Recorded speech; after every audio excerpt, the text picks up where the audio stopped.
Microcasting for your city. Talkapolis. Hi everyone, welcome to Music Business Today, where we bring you the hottest music in the music world. Hey guys, we've got some great stories for you today. Fiona Apple has had her 2 cents with a patron at one of her concerts, and Keith Urban has a new line of guitars, which we'll talk about as well. We'll be back in just a minute.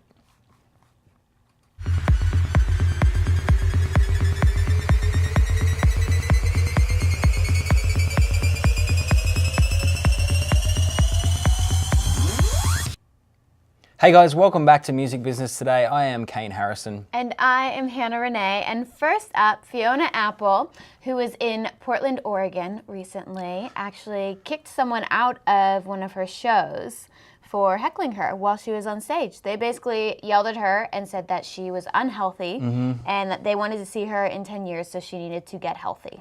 Yeah, it's harsh. I mean, I guess as an entertainer, you are constantly in the spotlight. And, you know, probably people say that you should develop a thick skin because this stuff's going to get thrown at you all the time.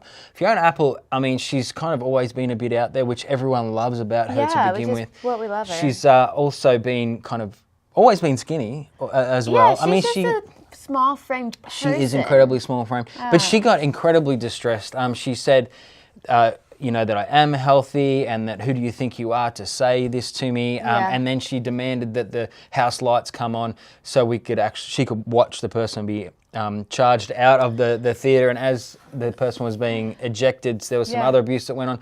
But she struggled on and she got into one of her great songs, Waltz, and when she was singing that, apparently she was tearing up and that sort of thing as well. So it had a massive effect on her. Well, and it can be really hard. Like, you hear, you know, how you need to be respectful of people and their weight and all of that. And it's more geared towards people that are overweight, you know, be respectful, be nice. But you don't ever really hear about the people that may just have abnormally huge metabolisms, like fast metabolisms, that are skinny and get heckled all the time. I've had friends that, you know, were skinny, had really crazy metabolisms, ate all the time, and I would have people come up to me and say, are they anorexic? Like, do they ever eat? Kind of stuff, which is just it's going to be, I mean, there's no answer to this, and there never will be. It's just the fact that there's so many different body shapes and types. Exactly. And, you know, and we're sort of moving in a different direction with, I guess, Kate Upton now, who's like the fashion model, and she's so curvy. And I'm really thankful for the fact that we have moved in a different direction. But there's some super skinny male pop stars as well, you know what I mean? Like who just sort of have the clothes hanging off them. So it is what it is. I think we should just admire her for the fantastic music that she makes and the contribution she has to the whole artistic realm, because she's just killer. Fantastic songwriter. Definitely agree.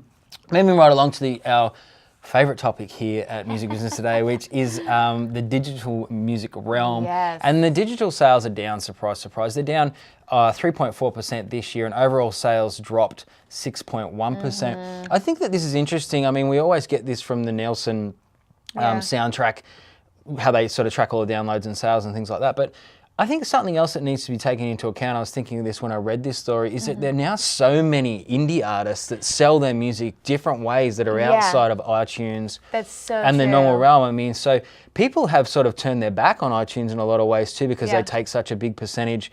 They've come up with new ways to sell their music. So I know that there's definitely a drop in the way that we purchase music, but I don't think this is a great reflection, and we shouldn't just focus on this. No, definitely not. And then also you have a lot of indie artists and people that, you know, have found and discovered that really the way you make money is by doing tours and selling merch at tours. Yeah. So they're selling CDs, they're selling all this stuff at tours. Selling stuff through their own websites, selling through a bunch of other, you know, I'm certain that the Nielsen SoundScan is attached to just certain sites and not every single site. So they're probably in that, you know, top 15% of people who are through that. Sure, they've dropped down, but and this is interesting though, because also at the beginning of the year, I'm pretty sure it was up a little bit, which was, you know, we did report that it was exciting. up. That's exactly right. And so now the fact that it's dropped since then, but yeah, there's a lot of indie artists selling their music in different ways out there that has an effect on that. And it does. And someone who's always been outspoken about the digital is Thom Yorke, who was, of course, a member of Radiohead and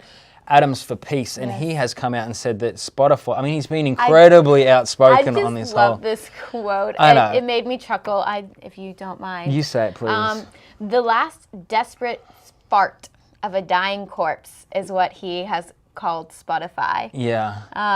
As you guys know, he's been very outspoken So about that. outspoken. He's taken all his music off of Spotify. He has. And of course, I think as we reported, just to give you some of the backstory to this, Radiohead sort of counteracted the whole piracy and digital downloading stuff by releasing one of their albums for free. And they, like, a bunch of downloads were given, and then some tips were given, and they made a bunch of money as well. Yeah, they actually following made on from that, more than they they thought that they would.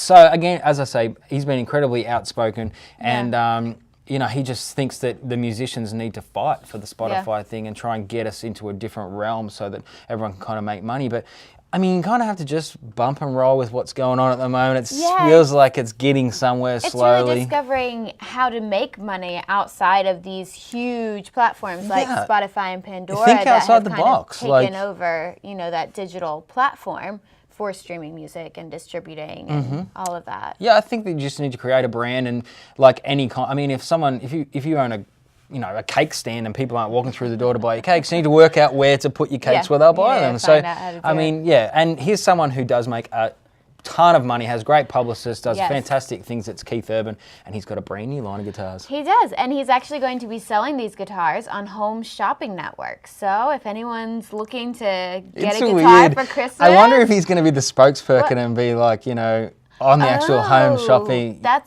Or if it's just going to be someone else saying this. I mean, I can't see him doing that. I feel like he would make an appearance. Well, they're his guitars, especially launching the line. I feel like he would have to make an appearance on HSN. And it's called the Urban Guitar Collection, which is kind of a cool name for the whole thing. And the branding on the guitar is actually the tattoo that's on his forearm. Which is kind of awesome. Yeah, it is. But so jump online, check all those. We've given you all the links to that stuff, so it'll be cool for you to check out. Tell us what you think. But that's all we've got time for today on Music Business Today. We thank you so much for dropping by. Make sure you drop by and check out all our Facebook pages, Twitter, all the rest of it. Download the app. Download the app. Watch it on there. Watch it on the website. Let us know what you think. But until next time, guys, we'll see you later. Microcasting for your city. Talkapolis.